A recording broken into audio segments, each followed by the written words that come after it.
Thank you for joining me this evening. It's been a relatively calm and successful primary election day in Pennsylvania. The Department of State maintains a year-round voter hotline, and on primary election day, we track the calls we receive. These calls vary widely, from reports of polling places opening a few minutes late to people who have experienced what they believe to be intimidation at their polling location. In 2020, on the last presidential primary day, the Department of State staff received approximately 3,600 calls to the voter hotline. In 2020, on primary day for the midterm election, we handled approximately 1,100 calls. Today, we handled approximately 600. That is not an insignificant number, but it is a significant decrease, one that we believe demonstrates that Pennsylvania's voters overwhelmingly encountered an improved voting experience this year. What I really want to do tonight is highlight and thank the hundreds of county election officials and the approximately 45,000 workers who made democracy possible today in the Commonwealth. Because of them, Pennsylvanians were able to cast their vote at more than 9,000 polling places across our 67 counties, and working a more than 13-hour day with minimal isolated issues. Because of them, the Commonwealth yet again held a free, fair, safe, and secure election. It is a testament to the dedication and preparation of our local election officials, many of whom I've had the pleasure of meeting during my statewide county visits, that today went so smoothly.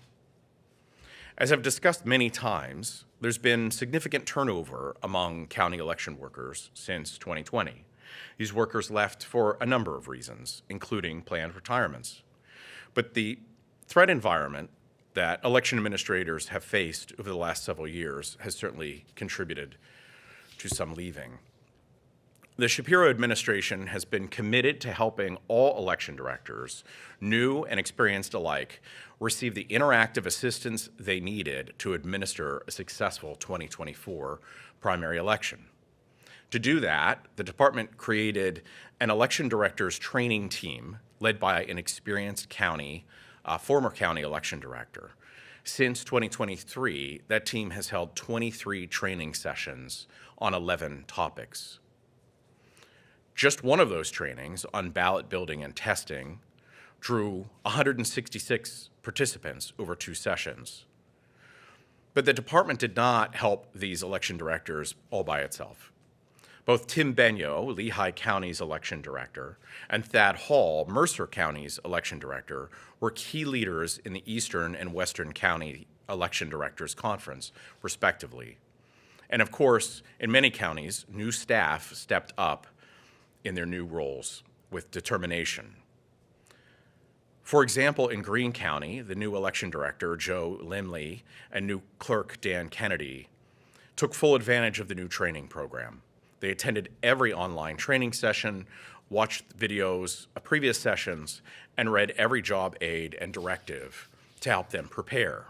Joe, who used to be a high school principal, and Dan administered Greene County's elections seamlessly today. And in Luzerne County, former Deputy Director Emily Cook, who was recently promoted to interim director, who I've had the pleasure of meeting, also adapted very well to her increased responsibilities.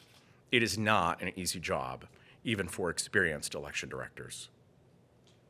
With a successful primary day behind us, election workers in all 67 counties now undertake the task of counting votes. I urge you to be patient. This work takes time. Registered Pennsylvania voters requested more than 895,000 mail-in ballots and absentee ballots for this primary. As of 8 p.m., counties were reporting at least 75% of those ballots had been returned.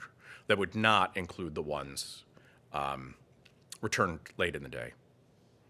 It's important to remember that counties could not even begin processing or opening those mail ballots until 7 a.m. today, and that the last of them were received only about an hour or so ago. While we all want to know the results as soon as possible, county election officials' first priority is to accurately count every eligible vote and to do so with integrity. You can find the latest unofficial results, as counties submit them, on our Department of State's website, electionreturns.pa.gov. As you see the results come in, please remember, all results are unofficial until certification happens a few weeks from now, and increases in vote tallies in the coming days are to be expected as absentees and provisionals are counted. Finally, I want to thank our partners in local, state, and federal government who worked hard to ensure the safety and security of this election. Our partnership with them is instrumental to our success and to support our county election officials and poll workers on the ground as they succeeded in their mission today. And finally, I want to thank all Pennsylvania voters who took the time to vote in this primary election. We won't be having an 11 p.m. press conference, so I'd be happy to take your questions now. Yes, sir. Mr. Schmidt, a couple of questions, and I would like to ask about the mail-in written dates, but just really quickly, I take it are you aware of any court cases today or any polling places that were not functioning or had to close down for significant periods of time? Given the number of polling places, you do sometimes encounter polling places that open late. A janitor oversleeps, or a street is torn up the night before because of a water main break. So those things do happen. There was absolutely nothing out of the ordinary today in terms of polling places opening late. No inordinate number in any one county for any one reason. And similarly about the issues we've had with paper and anything like that crop up today? No. Okay, on the mail-in dates, the issue about the voters are being prompted on the envelope to write in 24, 20, and then the two boxes.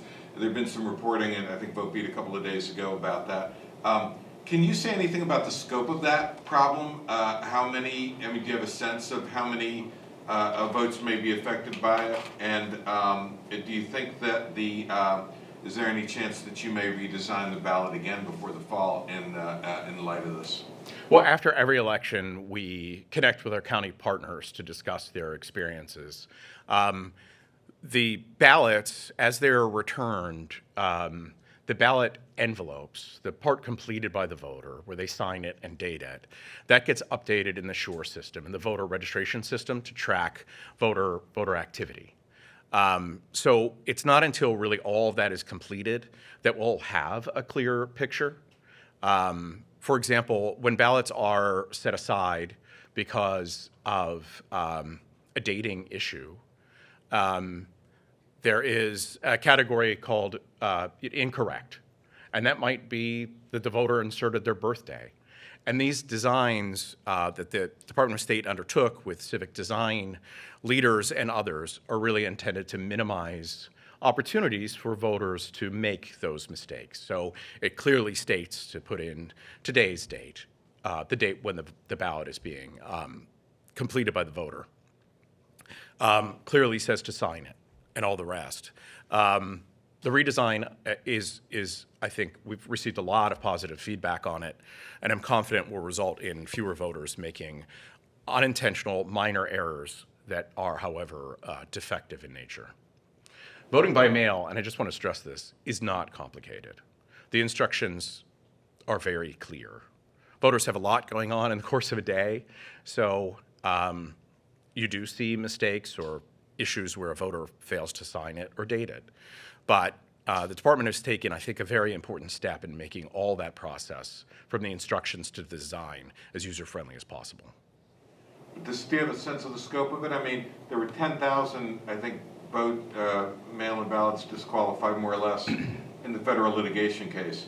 This would presumably be a smaller number than that, or do you know? We wouldn't know that yet. Also, you'd also want to measure by percentage, presumably, because turnout, we don't know what turnout is going to be today, but it's most certainly not identical to what it would have been. Is this something you plan to study and report about? Oh, yeah, absolutely. No, I mean, the department is committed to making sure that every eligible voter can register to vote, and every registered voter can cast their vote and have their vote counted.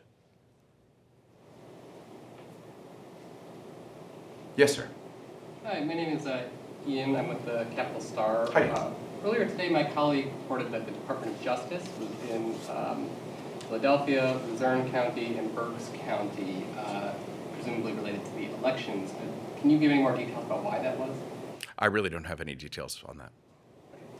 And do you mind if I ask another question? I'm sorry, sir? Do you mind if I ask another question? No, please. To the extent of your knowledge so far, have there been any issues in Northampton County specifically? None that were in any way out of the ordinary in terms of polling places opening late or anything like that. There was none in any way similar to what we saw the last election or some elections ago. Thank you. Yes, sir. Any other questions?